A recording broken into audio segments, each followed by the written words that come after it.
Hello students, कैसे हैं आप सभी। होप सो अच्छे होंगे, स्वस्थ होंगे।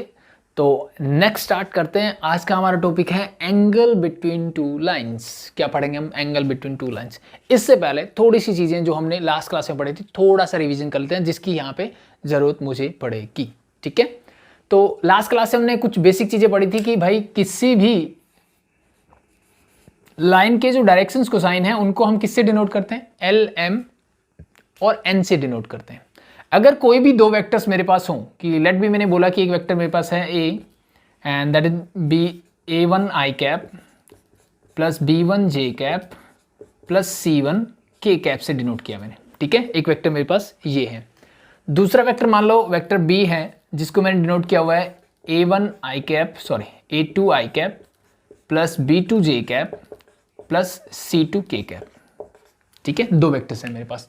और मैं आपसे ये पूछूं कि भाई वेक्टर ए के डायरेक्शन रेशियोज क्या है, तो मेरा आंसर क्या होगा? डायरेक्टली सर जो भी स्केलर कंपोनेंट है यानी a1 b1 and c1 are the direction ratios of vector A.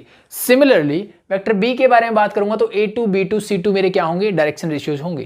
Clear? Hope so it is clear. ठीक है, ये मेरे क्या है सर? Direction cosines. और ये मैंने क्या बताया आपको? Direction ratios. अब इन दोनों के बीच में रिलेशनशिप क्या होता है? तो अगर मैं बात करूं कि वेक्टर ए के बारे में, तो सर उसके लिए L means cos alpha. Alpha क्या था? Angle between the vector and x axis. ठीक है, उसका कोसाइन ले लूंगा, दैट बिकम योर L।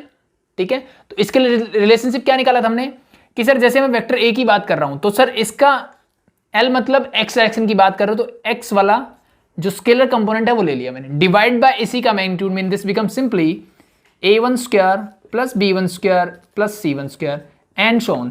इसी टाइप से हम m और n निकाल सकते हैं। m में क्या डिफरेंस आएगा सर? ऊपर b आ जाएगा। n में क्या हो जाएगा? ऊपर c आ जाएगा। That's a difference. ठीक है, तो ये थोड़ी सी बेसिक चीजें थी जो मैंने लास्ट क्लास में ही सीख ली थी। ठीक है, तो अब थोड़ा सा और आगे बढ़ते हैं। अब एक चीज हमने वेक्टर में पढ़ी थी कि अगर मेरे पास कोई भी दो वेक्टर्स हों, मेरे पास कोई भी दो वेक्टर्स हों, ठीक है, उनके बीच का अगर मुझे क्या निकालना हो? एंगल निकालना हो। ठीक है, इसको अगर मेरे पास कोई भी दो वेक्टर्स हो, लेट बी मैंने एक ये बना लिया और एक मेरा वेक्टर ये हो गया, इन दोनों के बीच का एंगल। अब पहली बात तो हमें पता है कि एंगल बिटवीन टू वेक्टर्स किस किस के बीच में होता है सर? हमेशा ये 0 से पाई के बीच में होता है। पहली बात तो ये।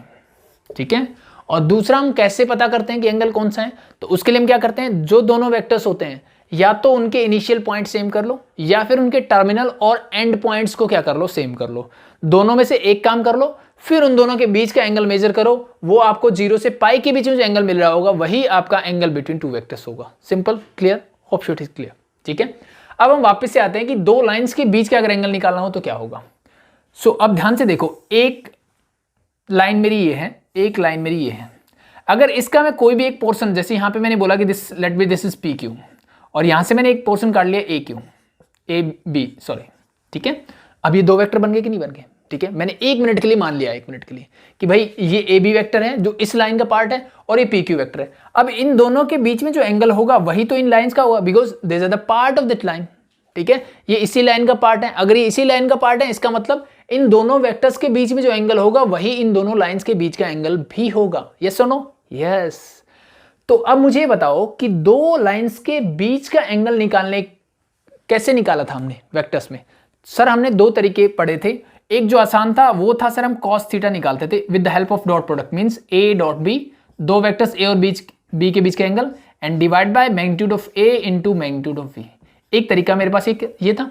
दूसरा हम with the help of cross product भी निकाल सकते थे, जहां से हम sin थीटा निकालते थे, बट वो थोड़ा सा इसके कंपैरिजन में आसान है, इसके कंपैरेटिवली वो थोड़ा टफ पड़ता है। यानी ये मेरे लिए ज्यादा आसान है, ये बोल सकते हो। उसको टफ मत बोलो, इसको ज्यादा आसान बोल सकते हैं। ठीक है, तो ये मेथड था। ये सुनो, yes, clear? Hope so it is clear. So मान लो 1 मिनट के लिए मानता हूं कि ए बी मैंने इस लाइन के अलोंग एक यूनिट वेक्टर लिया।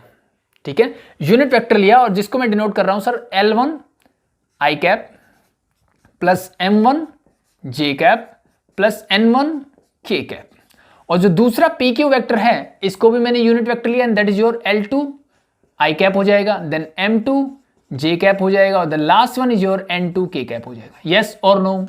आई think it is clear. Yes or no? Yes. ठीक है, कोई भी दो यूनिट वेक्टर इनके लॉन्ग ले सकता हूं मैं? यस, मैंने ले लिए। ठीक है, अब कुछ बोलेंगे डायरेक्शन को छोड़ दो एक बार, उसका सोल्यूशन दे देंगे हम, 2 मिनट लगेंगे हमें। देखो अब मैं निकालता हूं इन दोनों के बीच का एंगल, मीन्स हम बात कर रहे हैं इन दोनों के बीच का angle, let be this is theta, ठीक है। अब कुछ बच्चों के दिमाग में ये भी आ सकता है सर एंगल तो ये भी इन दोनों के लाइन के बीच में है, जिन्होंने स्ट्रेट लाइन पढ़ी होगी उनको पता है, ठीक है। 11th स्टैंडर्ड में स्ट्रेट लाइन अगर आपने थोड़ी सी भी ध्यान से पढ़ी होगी, जब हम एंगल निकालते थे ये थीटा है तो ये 180 माइनस थीटा और we can say pi minus theta, ये 2 एंगल्स हैं दोनों लाइंस के बीच में है। ये सुनो, यस बिल्कुल है, ठीक है। तो एज यूजुअल जैसे हम 11th स्टैंडर्ड में करते थे, हम नॉर्मली जो आंसर लेते थे वो एक्यूट एंगल का लेते थे, ठीक है। जब 2 स्ट्रेट लाइन के बीच की बात होगी ना, तब मेरे पास ये भी एंगल सही है, ये भी सही है, एक एक्यूट होता है एक ऑब्ट्यूज होता है, बट इन जनरल हम आंसर जो देते हैं वो एक्यूट एंगल की फॉर्म में देते हैं, clear. But in case of vector ऐसा नहीं होता, ठीक है, बिकॉज दिस इज थीटा, तो ये क्या होगा 360 माइनस थीटा, मुझे आंसर देना होता है 0 से पाई के बीच में। तो इन केस ऑफ वेक्टर तो फिक्स हो जाती है चीजें, बट जब लाइन की बात हो रही होती है तो 2 एंगल्स आएंगे मेरे पास, ठीक है। तो कभी आपको प्लस थीटा मिलेगा और कभी आपको क्या मिलेगा पाई माइनस थीटा मींस 180, मतलब एक एंगल एक्यूट मिल सकता है, एक ऑब्ट्यूज मिल सकता है जब आप कैलकुलेट कर रहे होंगे, बट अल्टीमेटली मुझे उसको क्या कर देना है, एक्यूट करना है। कैसे करना है उसको देखेंगे ध्यान से, पहले इस चीज को समझो। The first you have to find A dot B, कि मान लिया मेरा वेक्टर ए ये है सर और वेक्टर बी मैंने इसको अगर बोला, तो इन दोनों का डॉट प्रोडक्ट क्या मुझे निकालना आता है सर? बिल्कुल आता है।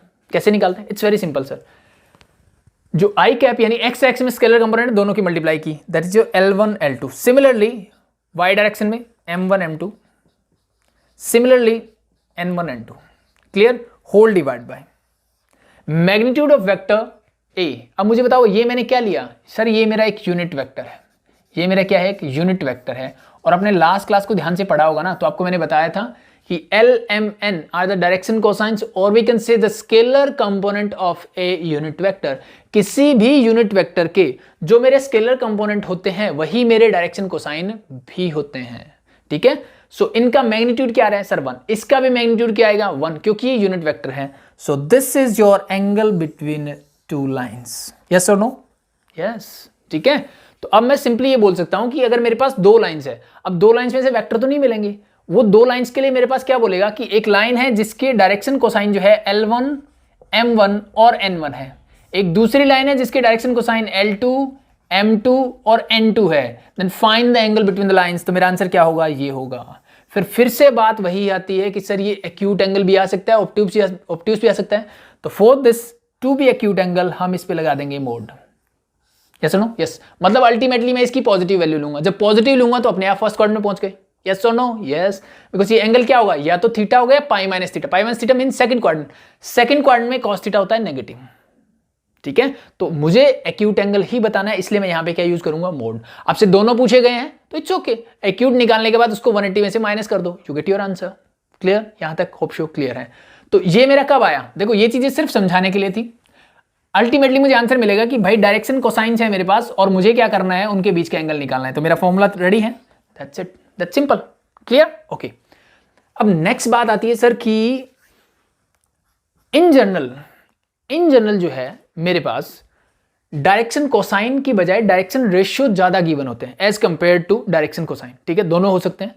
तो उसके लिए मेरे पास सॉल्यूशन ये है कि सर मैंने सीखा हुआ है कि डायरेक्शन रेशियो से डायरेक्शन कोसाइन कैसे निकाला जाता है, यस और नो? यस।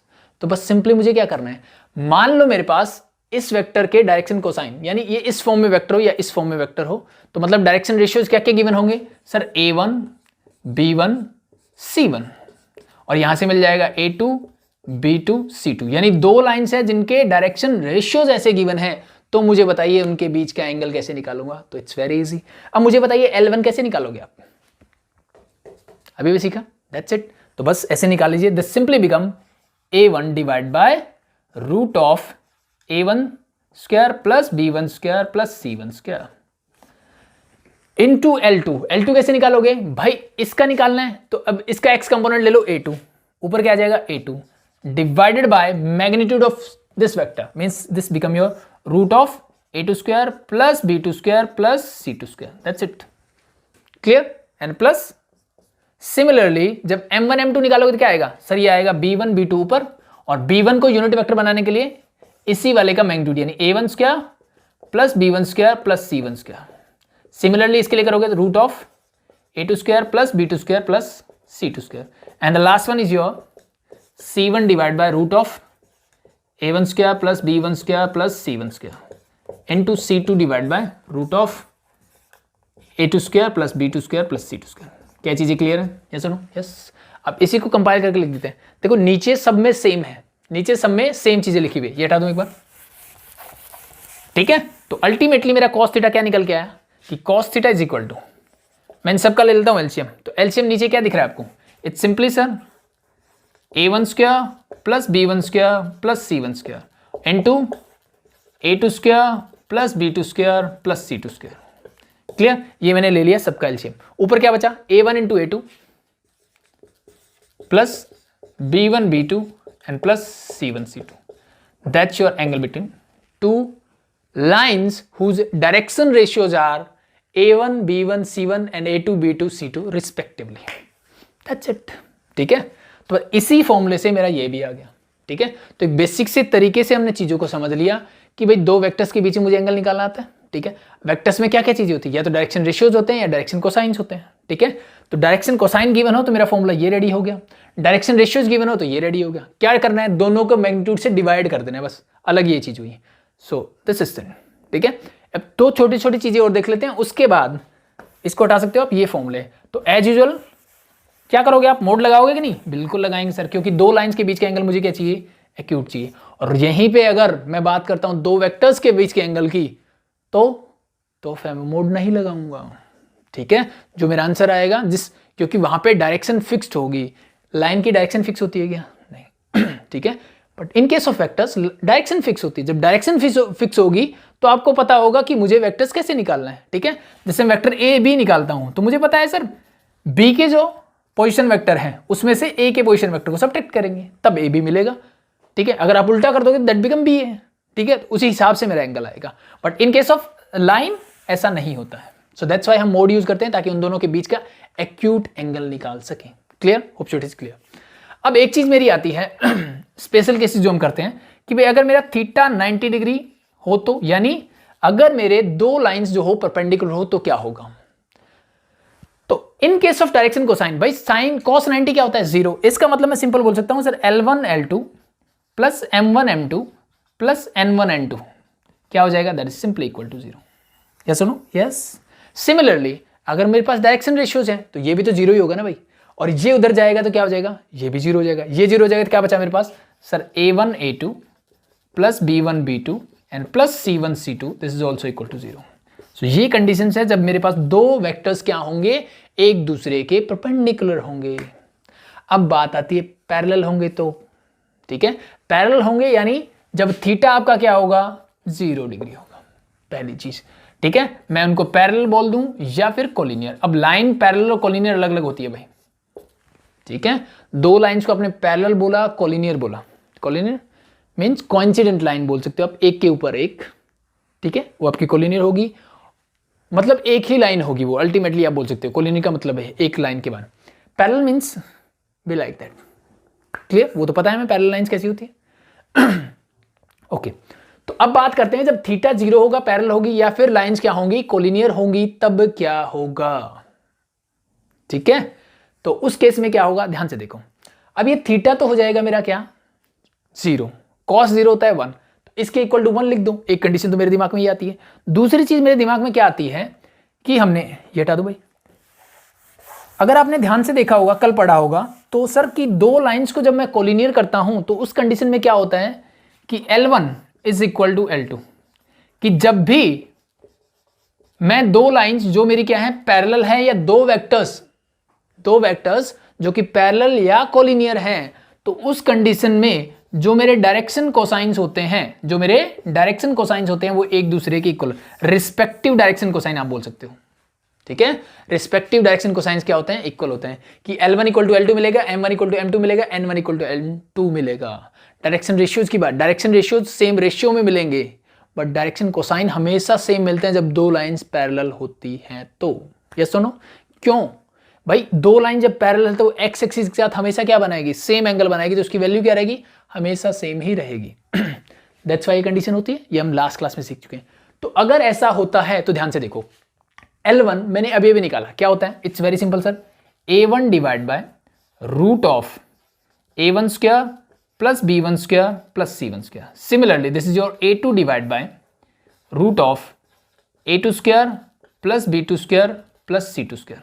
ठीक है, तो इसको एक काम करता हूं मैं भाई, इतना बड़ा बड़ा नहीं लिखना पड़े उसके लिए मैं इसको बोल देता हूं कि a1 डिवाइड बाय, ये मैग्नीट्यूड किसका है सर, पहले वेक्टर का। ठीक है, तो इसको मैं वेक्टर a के मैग्नीट्यूड से डिनोट कर लेता हूं, is equal to this is your a2 और ये है मेरे वेक्टर b का मैग्नीट्यूड। क्या मैं इसको ऐसे डिनोट कर सकता हूं? ठीक है, थोड़ा बड़ा लिखना पड़े इसके लिए। सब यहां से देखो, अगर मैं निकालता हूं a1 डिवाइड बाय a2 क्या होगा, सिंपली देखो magnitude of vector a divide by magnitude of vector b। क्या चीजें क्लियर है? इसको इक्वेशन नंबर 1 बोल दो। क्लियर? Hope so clear. अब अगर आपसे बोलता हूं कि m1 m2 को इक्वल करो, तो उस कंडीशन में a1 की बजाय क्या आ जाएगा, यहां पे b1 आ जाएगा सर, यहां पे b2 आ जाएगा, बाकी किसी चीज में फर्क पड़ेगा नहीं। तो यहां से मुझे ये मिलेगा कि b1 बाय b2 भी किसके इक्वल होगा, इसी के इक्वल आएगा। तो इसके इक्वल क्या आ जाएगा, इसके b1 बाय b2 भी इसी के इक्वल होगा। सिमिलरली c1 बाय c2 भी इसी के इक्वल आएगा। तो यहां से मुझे क्या मिल रहा है कि sir a1 by a2 is equal to b1 by b2 is equal to c1 by c2। तो when the two lines are parallel, ठीक है, जब दो लाइंस क्या होंगी, पैरेलल होंगी या कोइंसिडेंट होगी, तो उस केस में क्या होने वाला है, a1 by a2 is equal to b1 by b2 is equal to c1 by c2, यानी उनके करॉस्पोंडिंग डायरेक्शन रेशियोज जो होंगे, उनके करॉस्पोंडिंग डायरेक्शन रेशियोज जो होंगे, उनका रेशियो क्या होगा, इक्वल होगा। ठीक है, या वो प्रोपोर्शनल होंगे, मैं ये बोल सकता हूं। और उनके डायरेक्शन कोसाइंस क्या होते हैं, हमेशा इक्वल होते हैं। ठीक है, तो दीज आर सम कंडीशंस। तो इस चीज को याद रखें, ये चीज हम वेक्टर्स में भी पढ़ चुके हैं वैसे। ठीक है, तो एक पॉइंट ये हो गया, एक पॉइंट मेरा ये हो गया।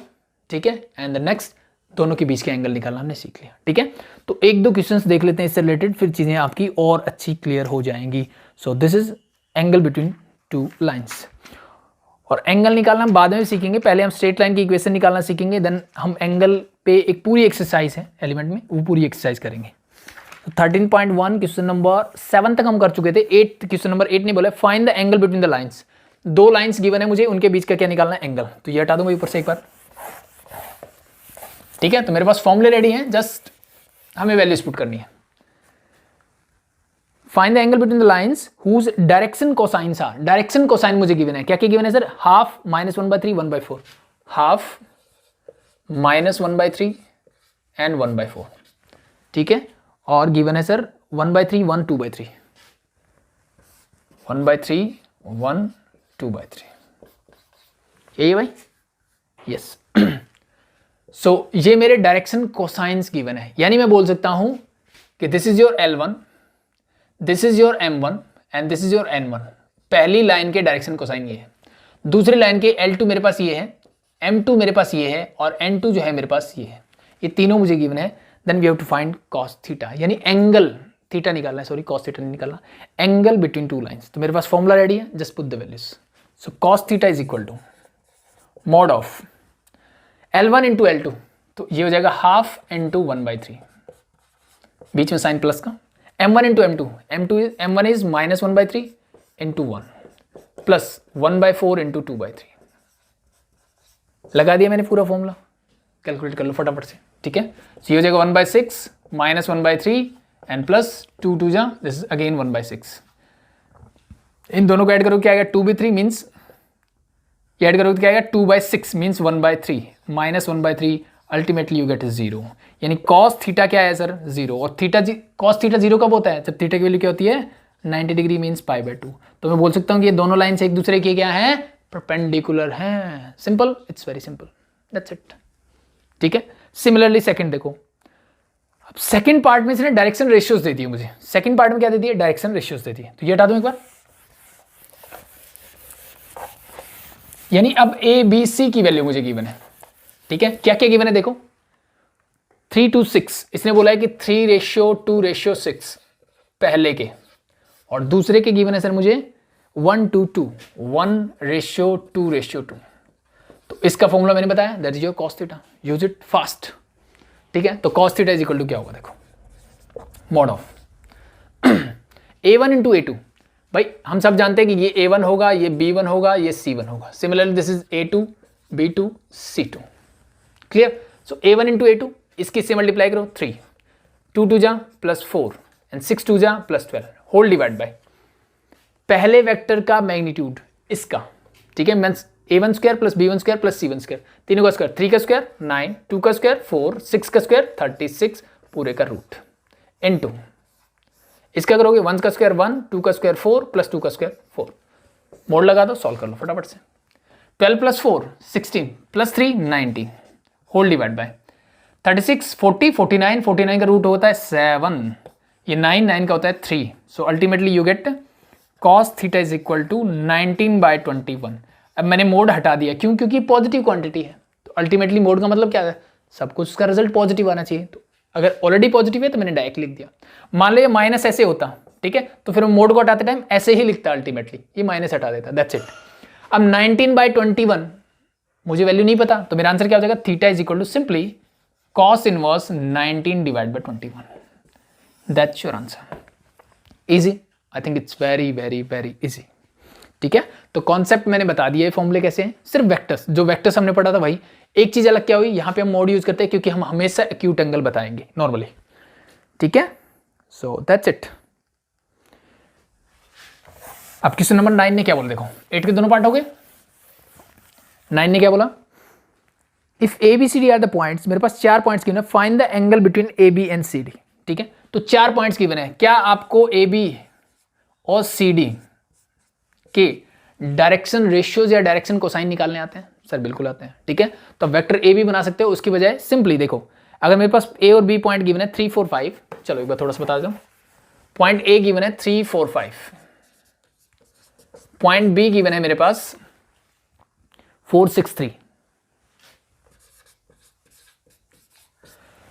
लास्ट क्लास से मैं, अगर आपको याद हो कि अगर मुझे इसके डायरेक्शन रेशियोज निकालने हो, कोई भी 2 पॉइंट्स गिवन है, उनके डायरेक्शन रेशियोज कैसे निकाले जाते हैं? It's very simple sir. सबसे पहले हम निकालते हैं ए, यानी पहला, ये क्या होता है, x2 माइनस x1। अब जिसका दिल करे x2 ले लो, जिसको दिल करे x1 ले लो, वो आपकी चॉइस है, ठीक है। क्योंकि अल्टीमेटली मैं मोड लगाऊंगा जब, तो मेरा एक्यूट एंगल ही आने वाला है। तो कई बार बच्चे जब मोड नहीं लगाते हैं तो गड़बड़ होती है कि इसमें से इसको सब्ट्रैक्ट करेंगे, इसमें से इसको करें, क्योंकि यहाँ पे बात डायरेक्शन की नहीं हो रही है, ठीक है, एक लाइन है सिर्फ, ठीक है। तो किसी को भी ले सकते हो, 4 - 3 मान लिया 1, सिर्फ बी। अब बी में अब ये ध्यान रखना है, अगर इसको मैंने x2 ले लिया तो ये y2 और, ठीक है, ये चीज कंफर्म हो गई, ये z2 हो गया, ये चीज कंफर्म हो जानी चाहिए, ठीक है। एक को ले लिया स्टार्टिंग में, अब इसको x2 लेते तो ये y2 ये z2 हो जाता, बट रिवर्स लिया तो रिवर्स हो जाएगा। 6 - 4 ये आ जाएगा 2, और सिमिलरली c क्या आ जाएगा, 3 - 5 दैट इज -2। तो ये मेरे पास क्या है, ए बी सी की वैल्यू है, मिल गई एक की। सिमिलरली आप सी डी निकालोगे, वैल्यू पुट कर दो। आई थिंक बहुत आसान है, आराम से कर सकते हो, ठीक है, that's it. Question number 10, show that the line through the points this is perpendicular to the line through the points. अब मेरे पास देखो, अब इसने डायरेक्टली बोल दिया कि 2 लाइंस जो है वो परपेंडिकुलर, ये प्रूव करना है। चीज उसने वही की हुई है, एक पॉइंट ए बी दे दिया, तो इसके मैं डायरेक्शन रेशियोज निकालूंगा। सिमिलरली पॉइंट सी डी होंगे, उनके डायरेक्शन रेशियोज निकालूंगा, ठीक है। फिर उन दोनों के बीच का एंगल निकालूंगा। अब शो करना है, इसका मतलब 100% ये चीज क्या आनी चाहिए, 0 आनी चाहिए, ठीक है। परपेंडिकुलर कब होगा, जब cos थीटा 0 होगा, दैट्स इट, ठीक है। तो इसको आई थिंक आप सॉल्व कर सकते हो आराम से। क्वेश्चन नंबर 11 भी हो जाएगा।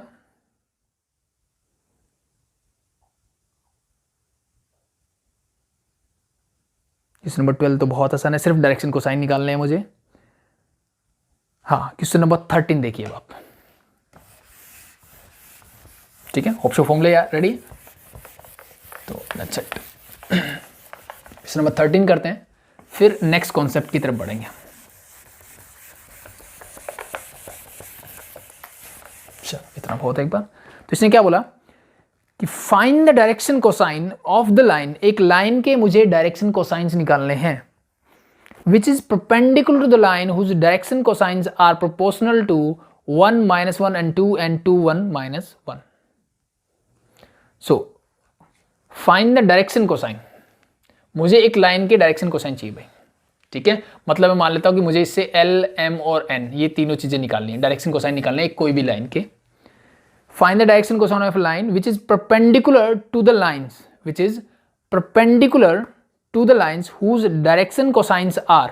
भाई ये जो लाइन है ना, ये परपेंडिकुलर है 2 लाइंस के, ठीक है। ये परपेंडिकुलर है किसी लाइंस के जिसके डायरेक्शन रेशियोज जो हैं, जिसके डायरेक्शन रेशियो जो हैं वो किस रेशियो में गिवन है मुझे, सॉरी डायरेक्शन रेशियो जो है प्रोपोर्शनल है किसके, 1 - 1 और 2 के, 1 - 1 और 2 के। और द सेकेंड वन मुझे गिवन है दैट इज योर 2 1 - 1,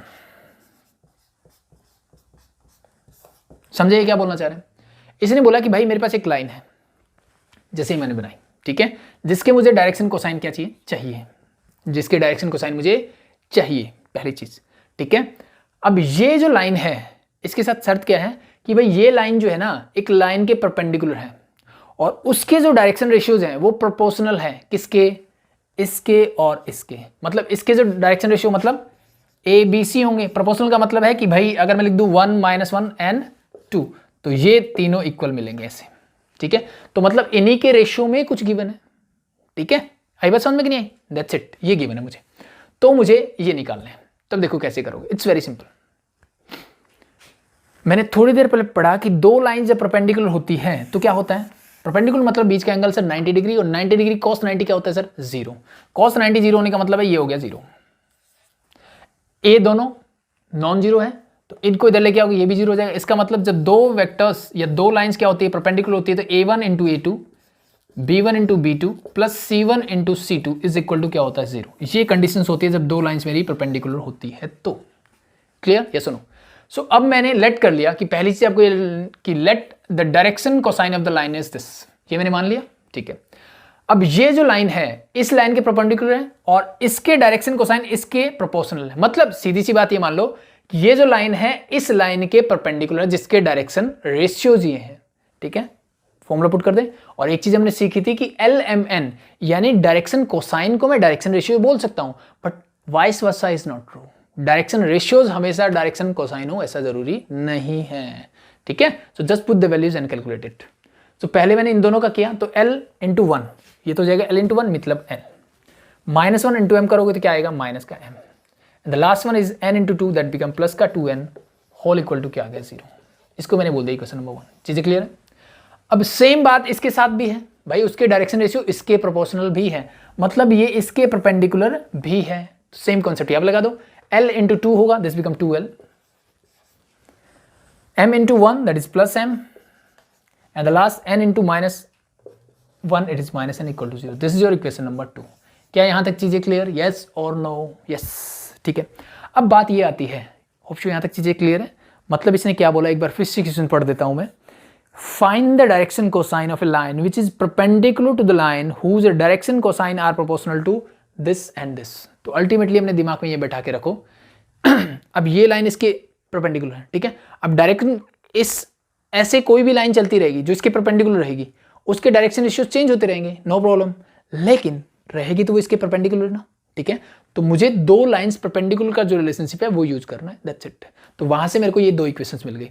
अब मेरे दिमाग में एक चीज क्लिक करनी चाहिए, सर 3 वेरिएबल है, 3 अननोन है जिसको मुझे निकालना है, लेकिन इक्वेशन मेरे पास 2 है। इसका मतलब कुछ तो गड़बड़ है, ठीक है। इसका मतलब गड़बड़ है। 3 वेरिएबल या 3 अननोन को मैं तभी निकाल सकता हूं जब एटलीस्ट मेरे पास 3 इक्वेशंस हो, ठीक है। उसके लिए मुझे क्या चाहिए, 3 इक्वेशन। तो क्या आपको पता है तीसरी इक्वेशन क्या होगी? सर बिल्कुल पता है, क्या होगी? It's very simple, that is your L² plus m² plus n² is equal to 1। इसीलिए इसने बोला कि LMN मुझे क्या निकालने हैं, डायरेक्शन कोसाइन निकालने हैं। तो ये डायरेक्शन कोसाइन होंगे, इसका मतलब L² plus m² plus n² equal to 1 होगा। ये हमने रिलेशनशिप लास्ट क्लास में पढ़ा था। तो नाउ मेरे पास 3 इक्वेशन है और 3 ही वेरिएबल है, 3 ही अननोन है, तो तीनों को मैं सॉल्व कर सकता हूं आराम से, ठीक है।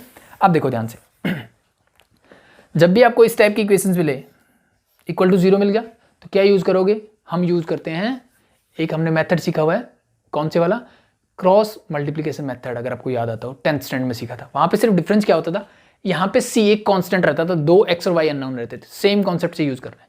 कैसे करते थे ब्रीफ में बता देता हूँ, फिर आप शॉर्टकट में कर लेना।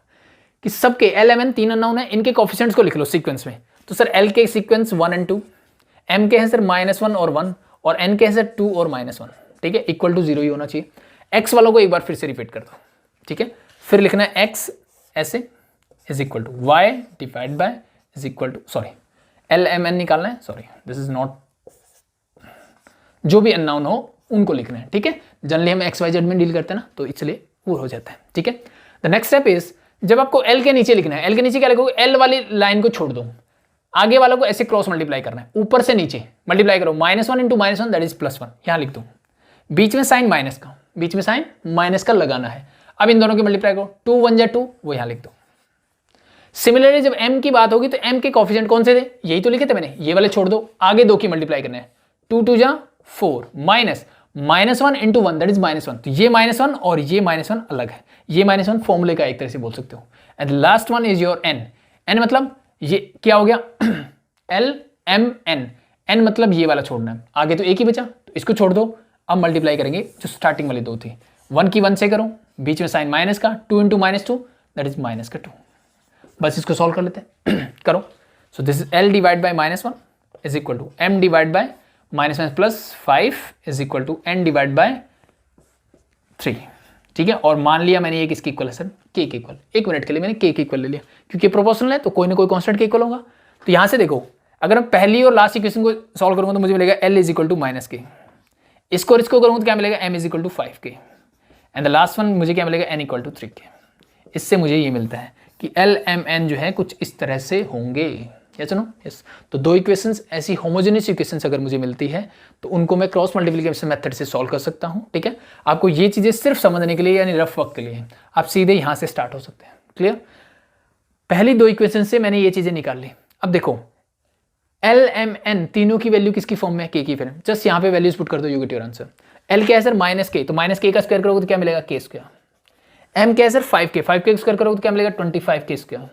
सिमिलरली n क्या है सर 3k का स्क्वायर करोगे क्या मिलेगा 9k square and equal to 1 मेरा as it is 9 + 1 10, this is your 35k square is equal to 1। और वी कैन से k की वैल्यू क्या आ जाएगी सर 1/35 और रूट उधर जाएगा तो रूट लग जाएगा और प्लस माइनस लगा दो, ये तो k इज इक्वल टू क्या +-1/√35, पुट द वैल्यूज, ठीक है। सो l क्या होगा मेरा सर माइनस और +-1/√35, ठीक है। m क्या होगा sir 5 into +-1/√35। Similarly n is equal to 3 into +-1/√35, clear. Minus plus, अब देखो दोनों को अलग अलग लेना, ये माइनस अंदर जाएगा तो ये हो जाएगा प्लस माइनस के बजाय माइनस प्लस, ठीक है। ये तो प्लस ही है तो बस 5 को ऊपर लिख दो और ये भी प्लस है तो बस 3 को ऊपर लिख दो, ठीक है। तो मेरे पास 2 पेयर ऑफ डायरेक्शन कोसाइन बन रहे हैं। द फर्स्ट वन इज -1/√35, पहले मैं ऊपर वाला साइन ले रहा हूं, यहाँ पे 5/√35 एंड 3/√35 ले लिया। और सेकंड पेयर क्या बन रहा है मेरा, जब मैं सेकंड साइन लूंगा नीचे वाला 1/√35, 5/√35 सॉरी माइनस साइन के साथ and -3/√35। So that's your direction cosine. ये मेरे 2 आंसर है, 2 पॉसिबल डायरेक्शन कोसाइन है ऐसी लाइन के। That's it, clear, hope so it is clear. So ये एंगल से रिलेटेड क्वेश्चंस थे। तो जितने भी देखो बहुत आसान है, सिर्फ डायरेक्ट फॉर्मूले पुट करने थे। इस क्वेश्चन में थोड़ी सोचने की बात थी बस, ठीक है, बाकी चीज़ें सेम है। तो ऐसे ही पैरेलल या परपेंडिकुलर आ सकता है। और बाकी हम इससे रिलेटेड क्वेश्चन जब हम स्ट्रेट लाइन के बाद पहले क्वेश्चन निकालना सीखेंगे, उसके बाद जो करेंगे 13.3 आई थिंक, उसके अंदर आप वापस से इससे रिलेटेड क्वेश्चंस और हम अच्छे से करेंगे, क्लियर। तो ये बेस थोड़ा सा क्लियर होगा आपका, एंगल की 2 लाइंस के बीच का कैसे निकाला जाता है। हम ऐसे याद रखें, चीज़ें वही रहेंगी जो वेक्टर्स में है, डिफरेंस क्या है, सिर्फ यहाँ पे हम मोड लगा देते हैं, दैट्स इट। फॉर्मूले में सिर्फ मोड लगा देते हैं, ये डिफरेंस आता है, ठीक है। तो चीज़ें क्लियर। नेक्स्ट बात करते हैं projection of a point, projection of a point on A line. एक पॉइंट की प्रोजेक्शन किसी लाइन के ऊपर, ठीक है। और सिंपली अगर मैं इस बात को बोलूं कि भाई मान लो एक पॉइंट ये है, ठीक है, ये लाइन है, मुझे इस पॉइंट की प्रोजेक्शन चाहिए यहाँ पे, तो अल्टीमेटली मैं ये बोल रहा हूं, ठीक है, कि अगर मैं किसी पॉइंट ए से कोई लाइन BC है उसके ऊपर परपेंडिकुलर ड्रॉ करता हूं तो this is your foot of perpendicular, बस इसके कोऑर्डिनेट बताना ही, यही मेरी क्या होती है प्रोजेक्शन होती है किसी पॉइंट की किसी भी लाइन के ऊपर। सिंपल, क्लियर, ये सुनो, ठीक है। यानी मुझे क्या करना है, एक पॉइंट गिवन होगा, एक लाइन गिवन होगी, इस पॉइंट की प्रोजेक्शन बतानी है, मतलब मुझे इसका फुट ऑफ परपेंडिकुलर निकालना है कि इस पॉइंट से अगर मैं इस लाइन के ऊपर परपेंडिकुलर ड्रॉ करता हूं, इस लाइन के ऊपर परपेंडिकुलर ड्रॉ करता हूं तो उसके कोऑर्डिनेट क्या होंगे वो मुझे बताने हैं, ठीक है। तो एक एक्सरसाइज का मैं क्वेश्चन ले लेता हूं इससे रिलेटेड। तो इस टाइप के क्वेश्चंस को कैसे करना है वो आप सीख लोगे। कॉन्सेप्ट बहुत ईजी है, कुछ थ्योरी नहीं है इसके अंदर, ये चीज़ें हम पहले कर चुके हैं, तो उसी कॉन्सेप्ट के साथ हमें करना है। तो देखो इसका question number, last question exercise का, find the coordinate of the foot of perpendicular. मतलब ये बात और जो ये क्वेश्चन पूछ रहा है दोनों बातें एक ही है। Find the coordinate of the foot of the perpendicular drawn from the point 103। एक पॉइंट गिवन है भाई 1,0,3, ठीक है, और एक लाइन के ऊपर मैंने परपेंडिकुलर ड्रॉ किया है, ठीक है, to the join of the point B 471। Point B मुझे गिवन है सर 471 और पॉइंट सी मुझे गिवन है 353। तो मुझे क्या करना है भाई, इस point, let be this point is D, इस पॉइंट डी के कोऑर्डिनेट बताने हैं क्या होंगे। दैट्स योर क्वेश्चन, ठीक है।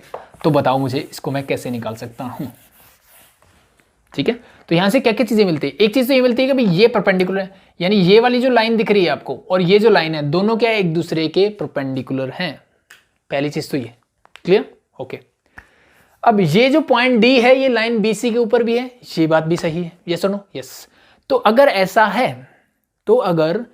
है, इसका मतलब ये पॉइंट डी जो है इस BC को किसी न किसी रेशियो में डिवाइड कर रहा होगा। तो let be this ratio is K/1।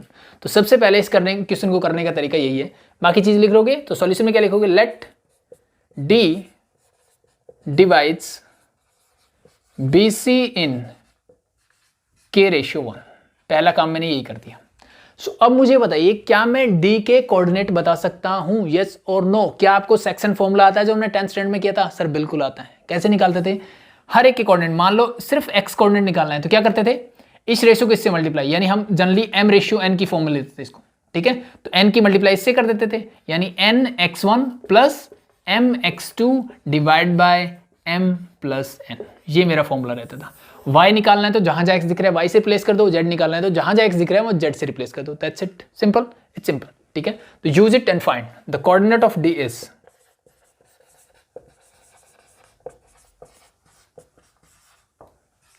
Point D के कोऑर्डिनेट क्या क्या होंगे देखो, ठीक है। अब मुझे बताइए x कोऑर्डिनेट क्या होगा, ठीक है।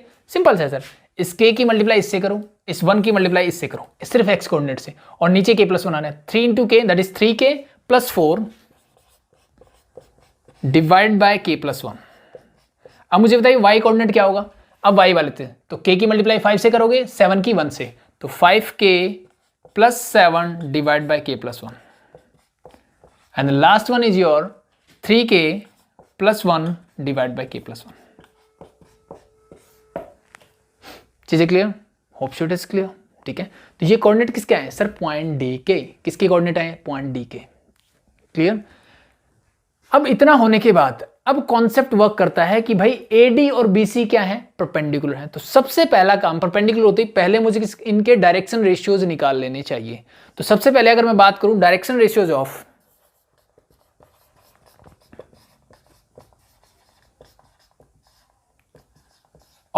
किसके निकालता हूं? चलो लाइन AD के निकालते हैं।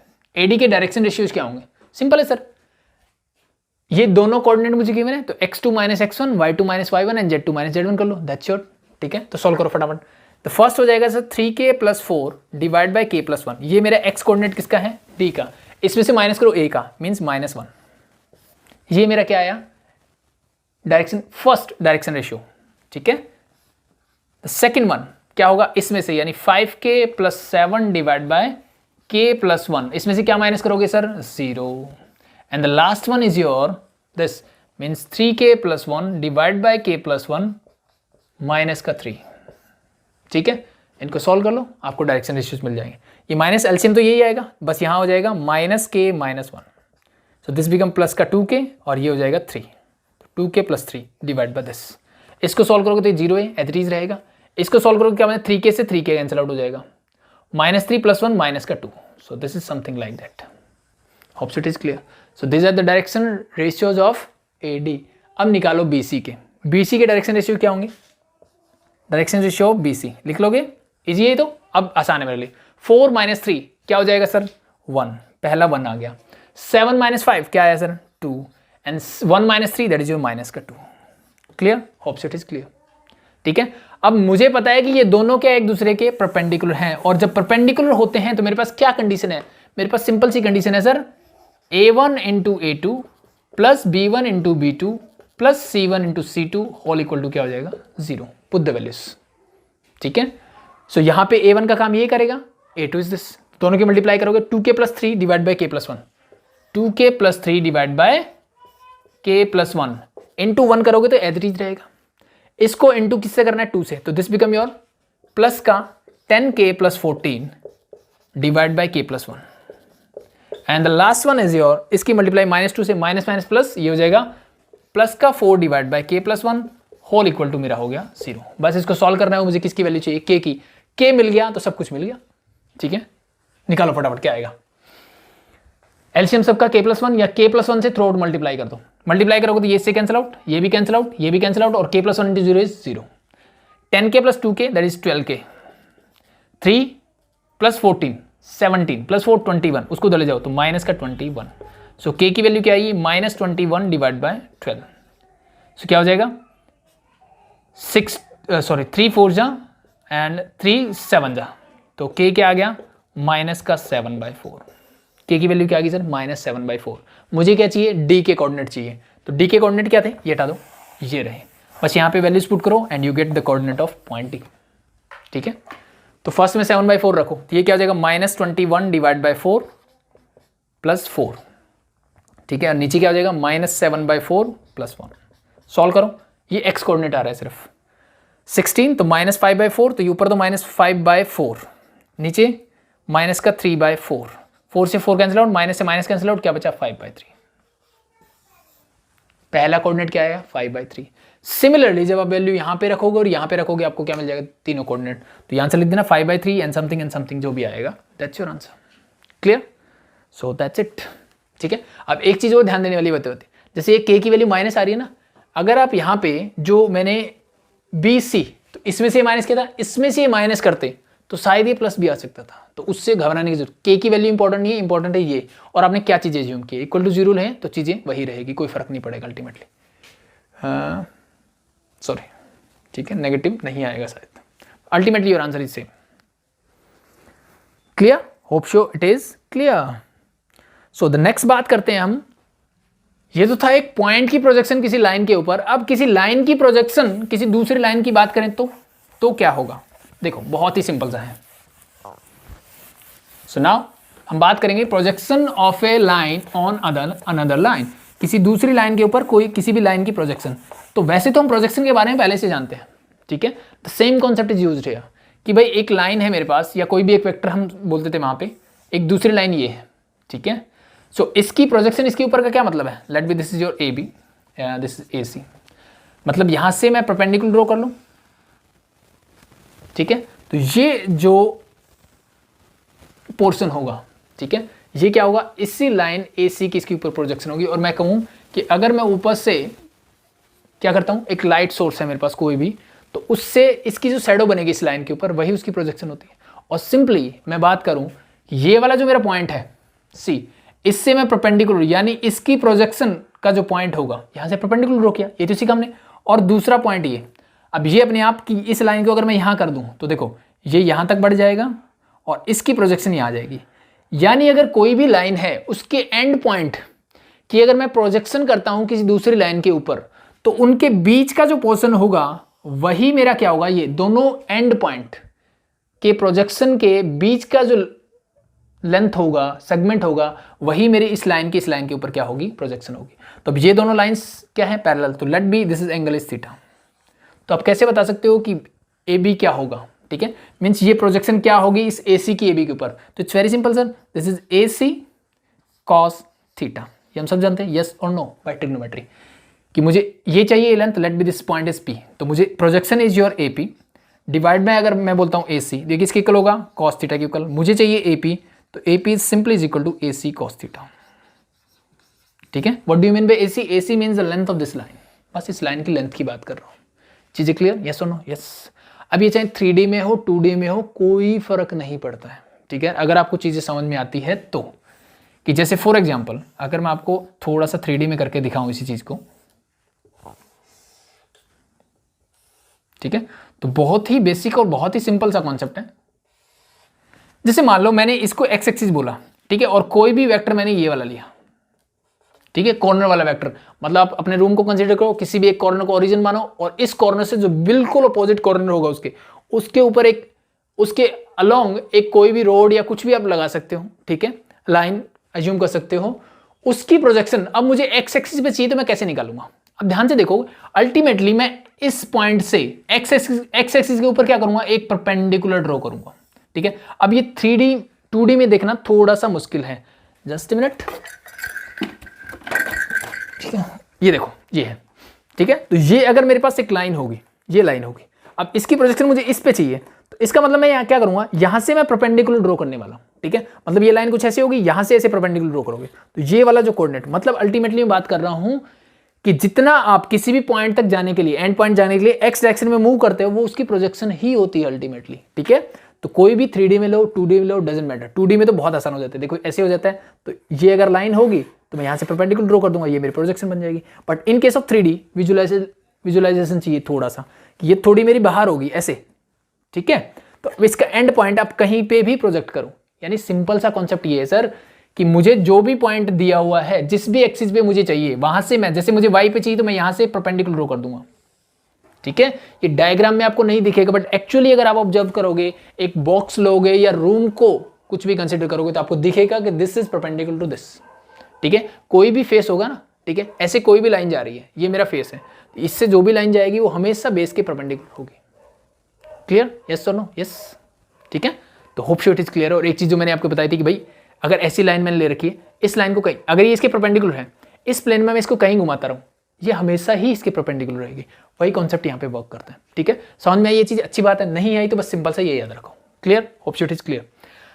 अब बात ये भी तो हो सकती है ना कि सिंपल सा कॉन्सेप्ट है कि ये लाइन मैंने, ये तो ओरिजिन की तरह बोल सकते हो, ठीक है। अभी ए और सी जो मैंने पॉइंट लिए, मान लो इनके कोऑर्डिनेट है मेरे पास, let be it is x1 y1 and z1, और इसके है मेरे पास x2 y2 और z2।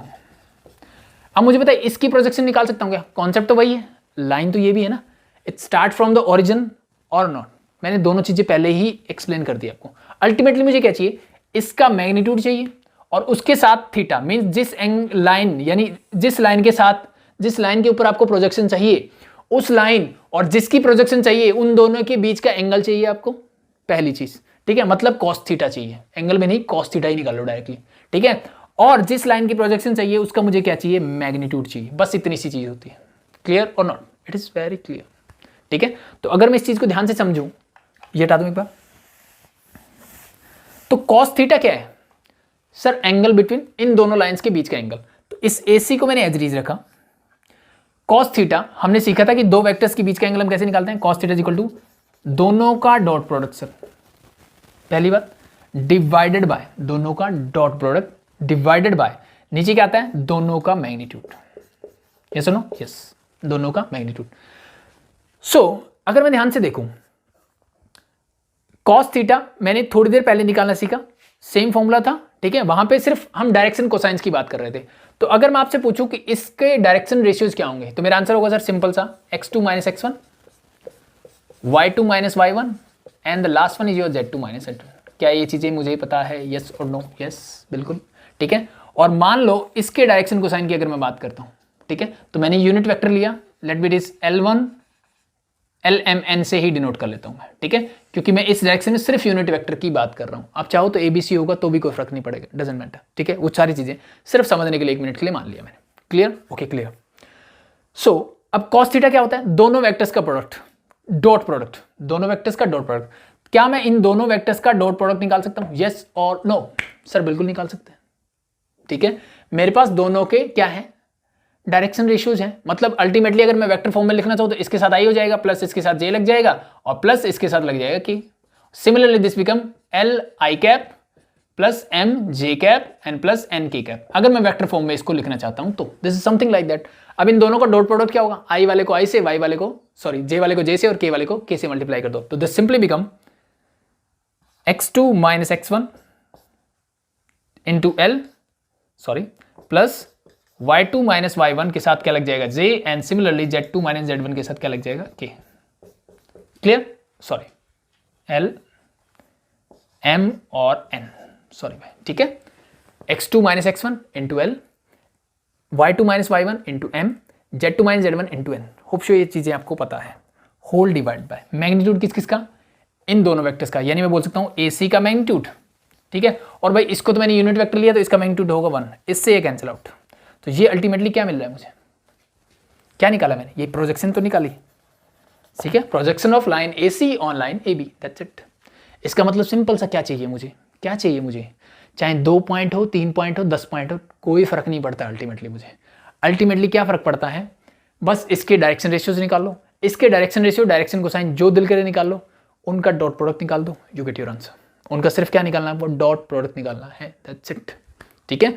और इफ LMN, अगर ये यूनिट वेक्टर नहीं, मतलब ABC मुझे गिवन है, तो क्या मुझे यूनिट वेक्टर निकालने आता है, दैट्स सिंपल, ठीक है। तो एक क्वेश्चन देख लेते हैं, इस पे और चीजें अच्छे से क्लियर हो जाएगी, ठीक है। एक आपकी बुक में जो चीजें समझाई हुई है, देखो इसको डायरेक्टली समझो, बहुत अच्छी बात है जो मैंने समझा दिया। अदरवाइज आप थोड़ा विजुलाइज करना चाहते हो तो कर सकते हो कि भाई कोई भी लाइन जैसे ये गिवन है तो इसका एक्स एक्सिस पे प्रोजेक्शन क्या होता है, ठीक है, जो इनके बीच का डिफरेंस। तो अगर मैंने इस पॉइंट को बोला कि this is your x1 y1 and z1, तो similarly this become your x2 y2 z2, ठीक है। तो x डायरेक्शन प्रोजेक्शन क्या होगा, यानी x डायरेक्शन में कितना है, x2 माइनस x1, यानी x एक्सिस पे कितना है, यही वाला तो है, यस और नो, यस। और एक दूसरी लाइन है जिसके डायरेक्शन कोसाइन l, यानी जिसका cos थीटा l है, उसके साथ उसके ऊपर प्रोजेक्शन क्या होगी भाई, इस लाइन की जो मैंने बोला, this is let be this is OP या APQ, जो भी मानना है आपको, डजंट मैटर, इसका x डायरेक्शन में यानी x एक्सिस पे प्रोजेक्शन कितना है।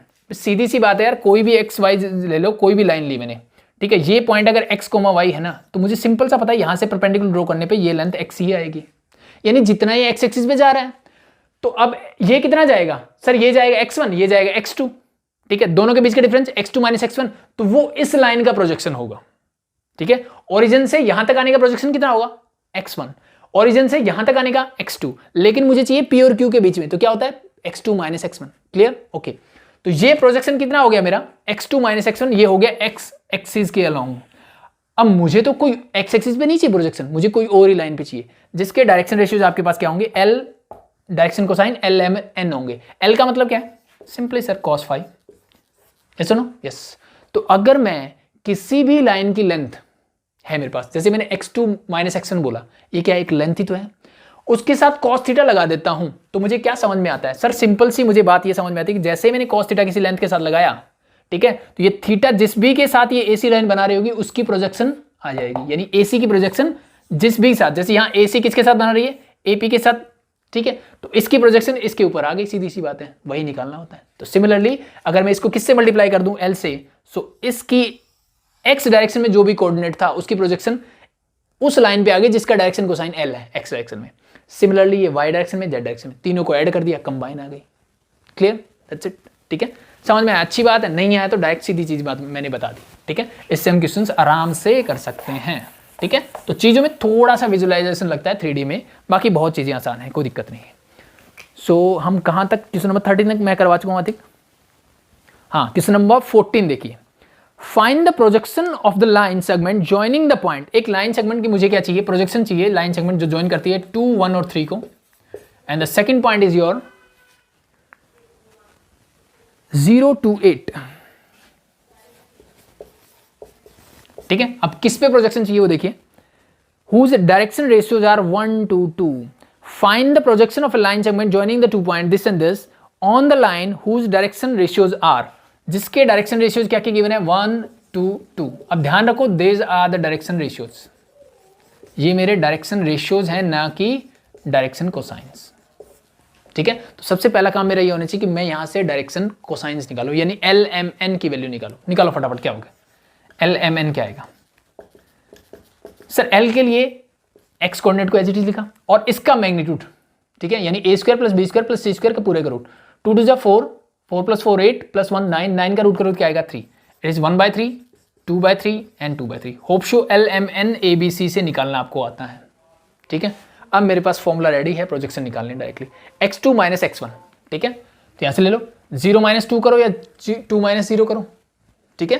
सो 2 - 0 करोगे तो 2 आएगा, 2 × 1/3, पहला आ गया x2 - x1 × L plus y2 - y1।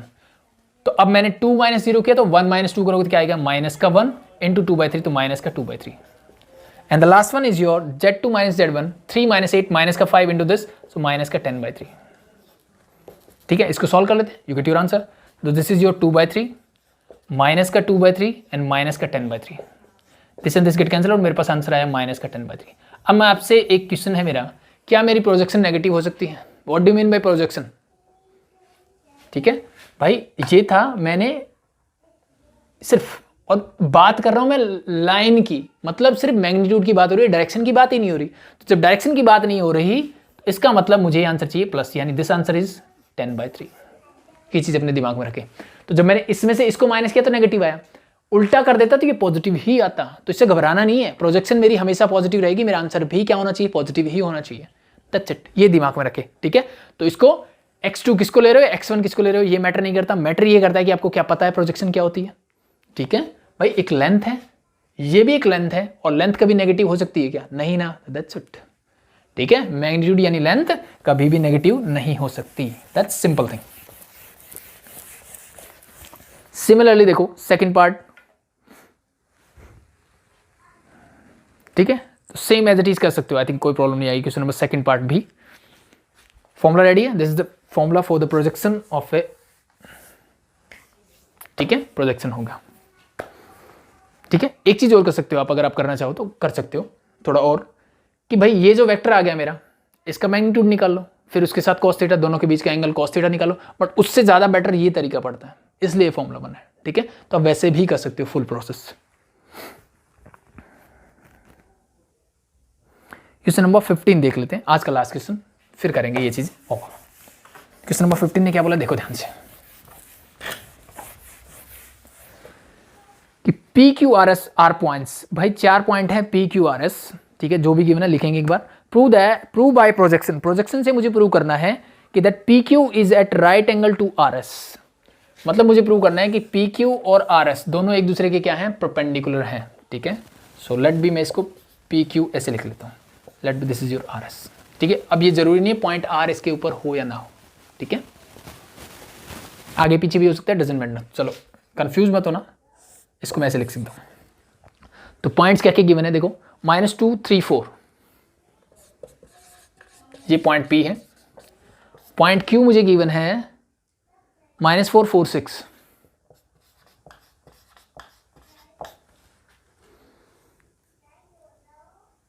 (4 3 5)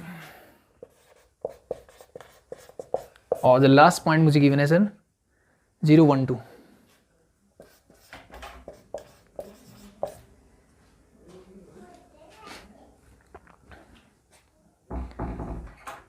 ठीक है, तो मुझे क्या प्रूव करना है, मुझे प्रोजेक्शन से प्रूव करना है कि ये दोनों क्या है, एक दूसरे से राइट एंगल पे है। ठीक है, तो ध्यान से देखो कि अगर मैं इस लाइन को थोड़ा सा ऐसे कर दूं तो कुछ प्रोजेक्शन आएगी। अगर ये ऐसी रहेगी तो यहाँ से लाइट लगाओ, क्या कोई प्रोजेक्शन आएगी? एक पॉइंट यानी एक डॉट आएगा। Means the length of the projection is 0 when 2 lines are perpendicular. Simple सा कॉन्सेप्ट है, बस यही कॉन्सेप्ट मुझे यहाँ पे यूज करना है। ठीक है, तो फटाफट से इसके लिए क्या निकालोगे, दोनों को परपेंडिकुलर होना है तो दोनों के डायरेक्शन रेशियोज निकाल लो पहले। ठीक है, एक के डायरेक्शन को साइन निकाल लेना या फिर डायरेक्टली आप यूज कर सकते हो, नो प्रॉब्लम। ठीक है, सो फटाफट से देखो इसके डायरेक्शन रेशियोज क्या क्या आएंगे, देखो। सो दिस सिंपली किसी -2 माइनस +4 करोगे तो ये आ जाएगा +2, -1 एंड -2। इसके लिए निकालोगे तो this is 4 and this is 2 and 5 minus this is 3। ये दोनों के क्या आ गए सर, ये दोनों के क्या आ गए, ये दोनों के मेरे आ गए डायरेक्शन रेशियोज। ठीक है, तो फॉर्मूले के हिसाब से हम क्या निकालते हैं, हम करते हैं sir x2 - x1 into L। ठीक है, plus y2 - y1 into M plus z2 - z1 into N। ये मेरी होती है प्रोजेक्शन। ठीक है, ये क्या होती है, मेरी प्रोजेक्शन होती है। तो अब मुझे पता है कि अगर ये है तो इस L को मैं क्या लिख सकता हूं सर, इस L को मैं सिंपली लिख सकता हूं A divided by root of इसका मैग्नीट्यूड। तो इस कौन से का, तो कोई भी एक का कंसीडर कर लो। ठीक है, तो अगर मैंने इसको क्या लिख दिया, A लिख दिया, तो this become your A² plus B² plus C²। Similarly इसको मैं लिख दिया B। ठीक है, या फिर आप इंडिविजुअली अलग से LMN निकाल सकते हो, किसी भी एक, दोनों में से किसी एक का निकाल लो।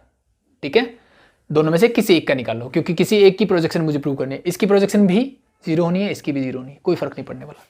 सिमिलरली यहाँ पे सेम एज इट इज नीचे आ जाएगा and similarly this something like that, just put the values. तो मैं निकाल लूँ projection of let be PQ on RS। ठीक है। सो पी क्यू के लिए x2 माइनस x1 क्या हो गया, दैट इज 2 इनटू a क्या है सर, इसका ले लिया मैंने, दैट इज 4 डिवाइड बाय इसका मैग्नीट्यूड 4 4 जा 16 प्लस 4 प्लस 9 क्या है √29 plus y2 minus y1 minus 1 की मल्टीप्लाई किससे करोगे 2 से, this is your -2 divide by √29 तो एज इट इज रहेगा। The last one this is your -2 into 3 सो ये हो जाएगा -6 डिवाइड बाय √29। क्लियर, -2 -6 और ये हो गया प्लस का 8, ये सब हो गया कैंसिल आउट, क्या मिला मुझे 0। तो मेरी प्रोजेक्शन क्या है, projection of P Q on R S is 0, it means they both are perpendicular, otherwise ये 0 नहीं हो सकती। Clear, hope so it is clear है, ठीक है। तो ये था angle between two lines and the projection of a point and a line on another line. So hope so चीज़ें क्लियर है, तो कोई भी डाउट हो कमेंट सेक्शन में पूछ सकते हैं। अभी के लिए थैंक यू।